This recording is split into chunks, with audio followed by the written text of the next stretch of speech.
Well, we head to Nigeria for today's Focus Report, a country battling the Boko Haram extremist group.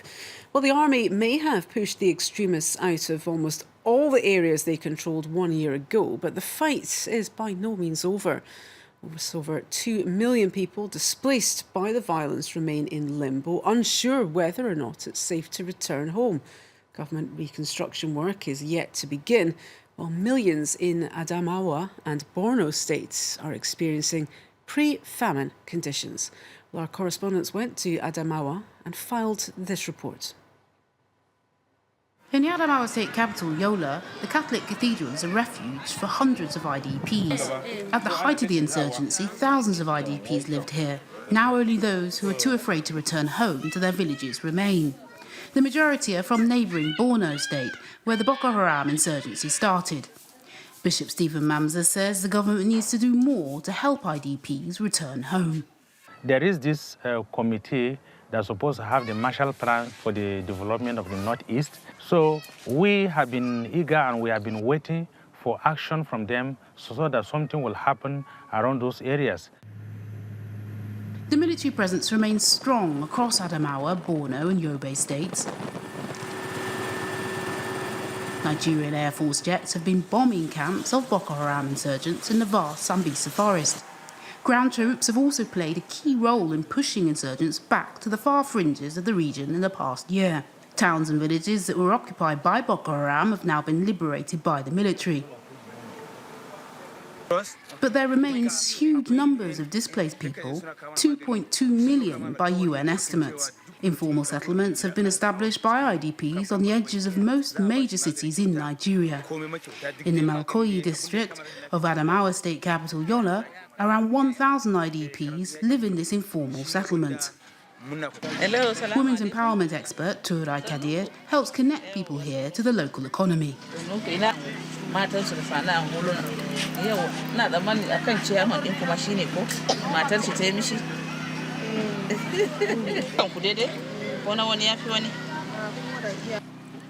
This kind of cap making comes from Borno.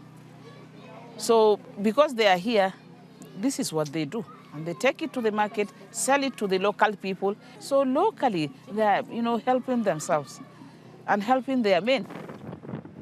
Boko Haram occupied most of the region to the north of Yola a year ago. Towns such as Gombe were overrun by the insurgents. They hoisted their flag over administrative buildings and marked the walls with Arabic writing while imposing a strict form of Islamic law. Churches and the homes of opponents were burned. A year later, some of those who fled are returning home, often to nothing. The Red Cross is one of the few organisations helping to resettle IDPs. Austin Bottlemouse is a beneficiary of a Red Cross resettlement programme. I'm very happy with what they did. I didn't expect they would do this kind of thing. But they come and build houses for us. That's why I would say I'm very happy with them.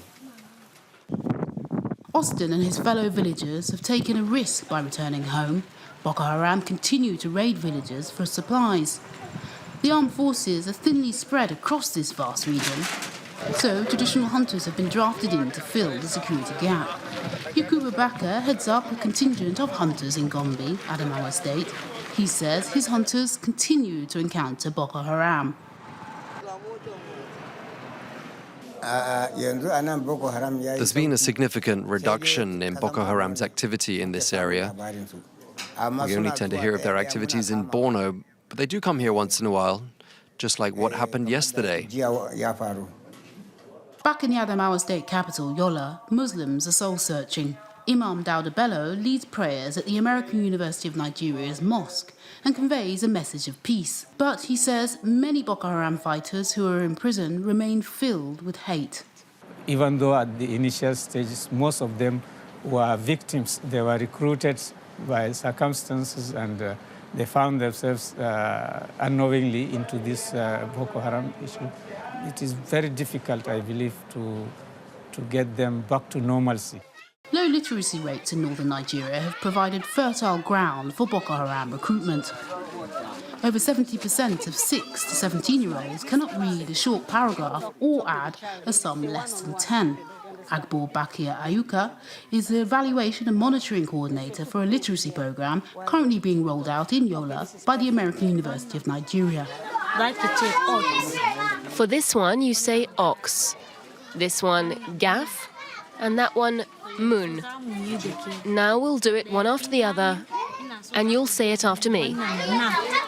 We are out to improve their literacy and numeracy skills so as to build a solid foundation for them and increase the level of children who stay in school and reduce the level of school dropouts.